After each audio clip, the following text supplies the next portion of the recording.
আর কি চা? বাবা নেই, মায়ের অবস্থা খুব খারাপ।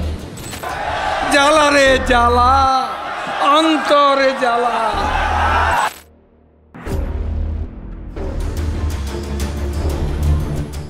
ছাত্র জনতার গণ অভ্যুত্থানের মুখে দেশ ছাড়ে কথিত স্বৈরাচার প্রধানমন্ত্রী শেখ হাসিনা।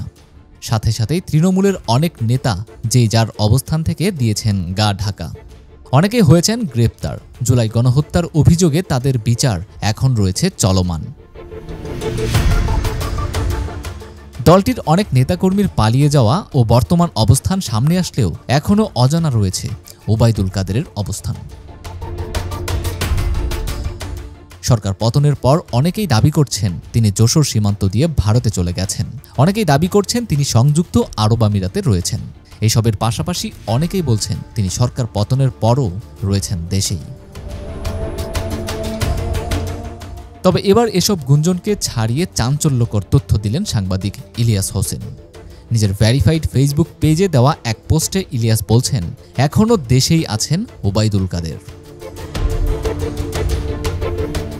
ফেসবুকে দেয়া সেই পোস্টে তিনি আরও লিখেছেন, অত্যন্ত বিশ্বস্ত সূত্রে জেনেছি ওবায়দুল কাদের দেশেই আছেন। তিনি দেশ ছেড়েছেন কিংবা মারা গিয়েছেন, এসব খবর পরিকল্পিতভাবে ছড়ানো হচ্ছে। এর বেশ কিছুদিন আগে ওবায়দুল কাদের মারা গিয়েছেন এমন দাবিতে একের পর এক সামাজিক মাধ্যমে ছড়িয়ে পড়ে গণমাধ্যমের ফটোকার্ড। তবে তথ্য যাচাইকারী প্রতিষ্ঠান রিউমার স্ক্যানার বলছে ভিন্ন কথা। ওবায়দুল কাদের মারা গিয়েছেন এমন দাবিতে যারা ফটোকার্ড শেয়ার করেছেন তার সবগুলোই ছিল ভুয়া। কোনো গণমাধ্যমে এমন ফটোকার্ড শেয়ার করা হয়নি। তবে সেই সব সংবাদ মাধ্যমের ডিজাইন নকল করে আলোচিত ফটোকার্ডগুলো প্রচার করা হচ্ছে বলে জানিয়েছেন রিউমার স্ক্যানার। এর আগে বিভিন্ন গণমাধ্যমে বলা হয় জটিলতা এড়াতে দিল্লিতেই থাকতে পারেন ওবায়দুল কাদের। কেউ কেউ এখনও বলছেন বারবার দেশ ছেড়ে পালিয়ে যাবার চেষ্টা করলেও ব্যর্থ হন তিনি।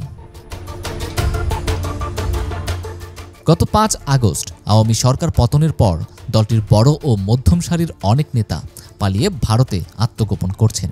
অন্যদিকে দলটির প্রধান কথিত স্বৈরশাসক শেখ হাসিনা অবস্থান করছেন ভারতে, যার ফলে ভারতে বসেই দলীয় সকল কার্যক্রমে এখনও ঘুঁটি নাড়াচ্ছেন আওয়ামী লীগ নেতারা।